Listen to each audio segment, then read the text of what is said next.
So I'm assuming if you're watching this video, you're at least somewhat familiar with this meme format behind me. But if you're not, let me try and explain it. This is a character called Sergeant James Doakes from Dexter. Dexter being a TV show that ran from 2006 to 2013. I personally haven't seen the show, as you can maybe tell from my attempt to explain it here. I assume like Dexter's a serial killer and this is one of the antagonists of the show who's kind of onto Dexter. He knows, and that's why like there's loads of reaction images and video clips of him. And he's also from the surprise motherfucker, which is an even older Doakes meme that I believe was around at the time when Dexter was actually coming out. Now, why is a character from a decades-old show randomly gone viral in 2025?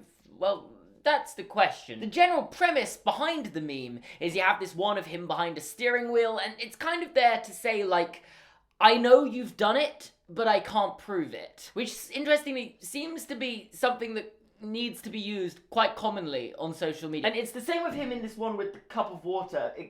I've cropped out the cup of water for my monitor today. It doesn't fit the size, but he has a cup of water in this one. Maybe I'll show a real image of it. He's also kind of like, I know. And this meme gets used a lot. I've seen edits of it, like there's this one from Spider-Man where Peter Parker's obviously keeping the secret that he's Spider-Man, and the guy goes, oh, I heard Spider-Man was there. And then it's like, oh, he's onto you. He knows, but he just can't prove it. I've also seen it with Ratatouille, you know, that scene where Chef Skinner is like interrogating Linguini. He's like, what animals are you interested in? Are you interested in rats? And then he's like, he's onto you, Linguini. He knows about Remy. He knows what's going on there. And obviously the reaction images as well are getting used frequently just to be like, I know something more sinister is going on here. And on its own, this isn't particularly an interesting enough topic for a video, but articles are saying that like this has brought a new surge of viewership to Dexter. Like a whole new generation of people, the generation of people on TikTok are going back and watching this decades-old show because of this viral meme. And you know, I kind of want to watch this show. I was probably too young to watch it when it was coming out, but now it seems topical to watch it, so why not go back and watch it? I get it. Anyway, I bring this all up because the timing of this going viral and bringing an entire new audience and generation to Dexter, I find a little bit suspicious. Maybe I'm just like tinfoil hat on, but isn't it kind of weird that all of this has gone viral around the time when Dexter are doing a spin-off show where the actor for Doakes, Eric King, has made his return to Dexter after 10 years. Like, he is in the spin-off show that came out this summer, and he's randomly gone viral on social media at the same time as that, bringing new people to watch the show? I don't know, maybe, again, I'm tinfoil hat here, but it all just seems like a marketing campaign to me. Am I crazy? Like, no way could they have planned all this, right? Or could they? I feel like I've become the meme. Like, I know Paramount Plus are behind this, but I just can't prove it. Now, this might seem like an outlandish claim to make to some, maybe, but I feel like every marketing management wants that organic moment, that it's free promo for them when something happens organically and makes people want to go see something or consume something without them having to pay to promote it. It's just people are doing the work for them. And the new thing, and it's especially noticeable with the music industry, is that people try and pay to generate an organic moment and like try to disguise their marketing campaign as an organic moment. I have a video on my main channel where I kind of talk about this to do with industry plants. Especially with TikTok, we are becoming more aware of when there are marketing campaigns tried and attempted to be disguised. And specifically Gale, like 4 years ago, had a song go really viral, ABCDEFU if you know it, and how everyone accused her of being an industry plant,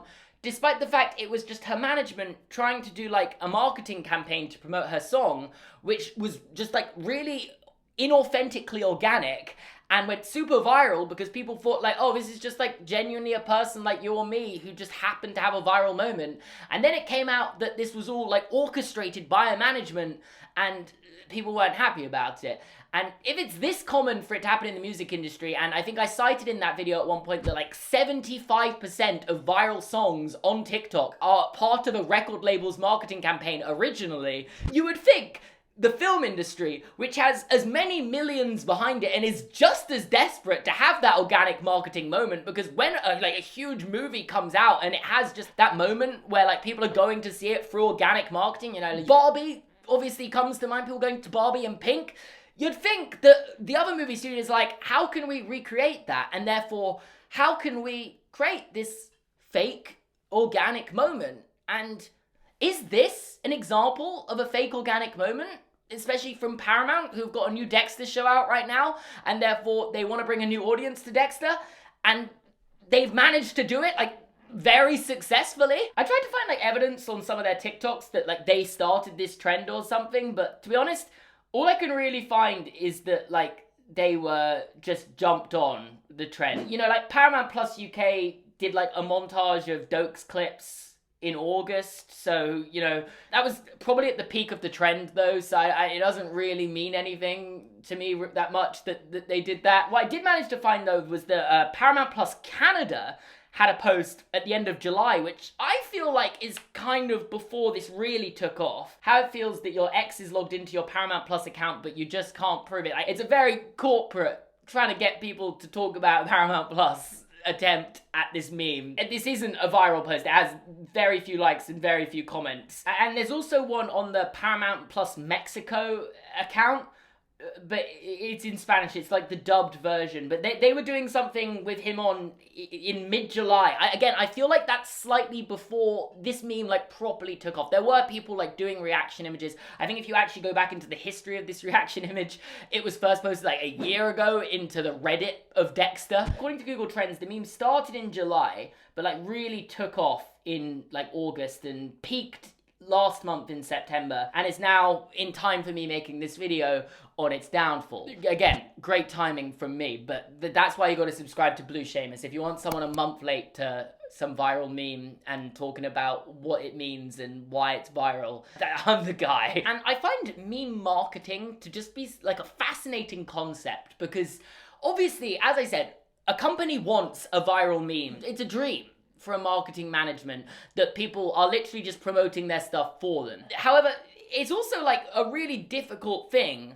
to try to do, I imagine. I've got no experience in marketing. I guess to an extent I could market my own channel and stuff. I don't have a degree in marketing. I've never worked in a marketing department at a company like the size of Paramount. But I do have an understanding of meme culture and know that, like, if you push a meme too much, no one wants to be a part of that. It's like when a brand is trying to push a meme too much, the meme loses its meaning, and henceforth the meme was created. Silence, brand. Which, oh god, this video is going to be really cringe to watch back, isn't it? Because that meme's old on its own, and I'm a unk. I'm sorry about this one, guys. You know, there are many famous examples of something going viral and a company trying to leap onto it and, like, ruining it. You remember, like, when Morbius was going viral and everyone was like, it's Morbin time. It was, like, a joke about how bad the movie was, and Sony decided to think, oh, people are talking about our movie and we've just removed it from cinema. We need to get it back. We need to get people buying tickets to go see it. And everyone was like, no, no one was intending on going. No. There's also like Pixar did one with a character called Clod from Elemental, where they just like really wanted to like force like Clod to be something from this. Like, no one was talking about this character, and then they started like doing all these things of like, when Clod shows up in the film, what? And it was like, what? Stop trying to make Clod happen, okay? No one knows who this character is. He's in the movie for like 2 minutes. But it's far easier to reflect on the times when the movie studios missed the mark and got it wrong, because it's hilarious. Like, they're so out of touch. How many times have they got it right and created an organic marketing campaign, and we've just fallen into the trap without realizing? Because, you know, there's enough money, again, behind these things that they could easily cause something to go viral. We all get involved with it and just get tricked into promoting something for someone. This must happen. Like, if they fail this often, it's that plane. Oh, what's it called? Survivorship bias was the term I'm looking for. Like, we mistake the visible failing subgroup as the entire group, but we should actually be thinking, how many times have they succeeded? And ironically, that plane that's like the survivorship bias diagram is also a meme on its own right now.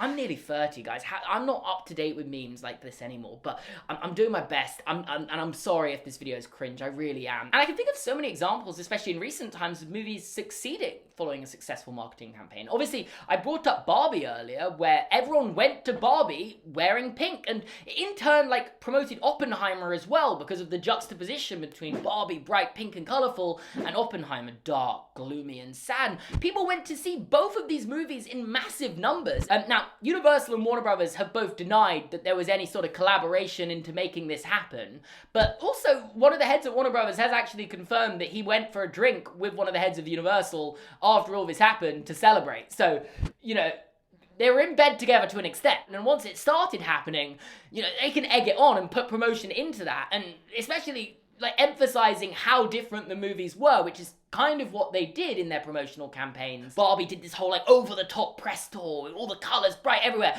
and Oppenheimer was just like very, yeah, here's the movie. We made a movie, but that's what made it work. They were like, this is so funny that this is like so different. You know, I don't think they planned the whole thing, but that's kind of how these campaigns are meant to work. You meant to just light a match and hope it explodes and everyone does the promotion for you. And then I think following on from that, we saw more of an example of a company trying to replicate it, especially with Wicked last year, where you had the pink and green of Glinda and Elphaba, and even though there was obviously organic marketing for the movie and it still did very well, it didn't feel like the organic moment that Barbie and Oppenheimer was, even though Barbie and Oppenheimer very well could have been a generated moment by the studios. We just can't prove it. I also, with the tinfoil hat on, know for a fact that Marvel want the likes of like Tom Holland and Mark Ruffalo to accidentally spoil their movies to market them. You know, there's some times where they do genuinely slip up. I remember the time Mark Ruffalo accidentally spoiled the end of Avengers Infinity War in an interview, and Don Cheadle's like, you can cut that, right? And then they still released the interview. But like, no one really saw that interview until after Infinity War came out, so it didn't really spoil it for anyone. And there's a few times Tom Holland said stuff in late night shows, like there's montages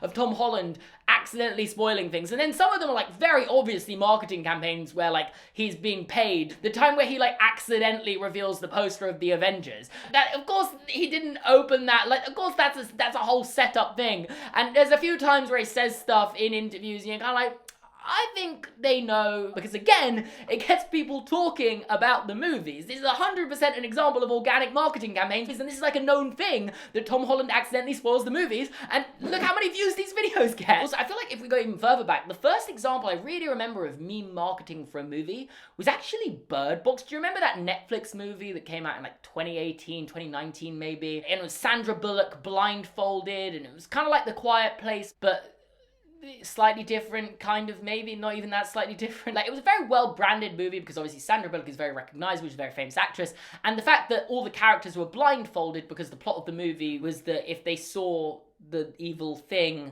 they ended up killing themselves, so all the characters had to be blindfolded. It was obviously, you can tell a clip is from Bird Box because the characters are blindfolded in it, and it was very recognizable. And therefore, like, I remember at the time there were a lot of memes coming out of like me trying to do this, and it was like just a photo from the movie of Sandra Bullock being blindfolded, and you're going, oh, that's from that Netflix movie. Why is everyone talking about that Netflix movie? And more specifically, you might remember the Bird Box challenge that came out around that time. There are loads of YouTube videos about it where people were just trying to do everyday activities blindfolded and calling it the Bird Box challenge. Now, this is just a great example of just organic marketing where they've got people like doing things using the name of their movie and just like promoting it. And the crazy thing is, the Bird Box challenge was started by Netflix as part of a promotional campaign for this movie. They got like a bunch of Twitch streamers to do the Bird Box challenge as a way of like playing their favorite video games blindfolded. This was how the challenge started. People were doing the Bird Box challenge. It then took off and became a thing of its own. This was the organic marketing campaign that they couldn't have even dreamed of having,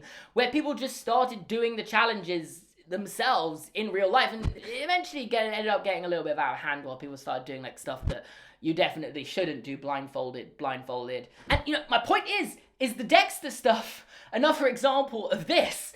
Is it just something that started as a meme that's just gone on and grown into its own thing?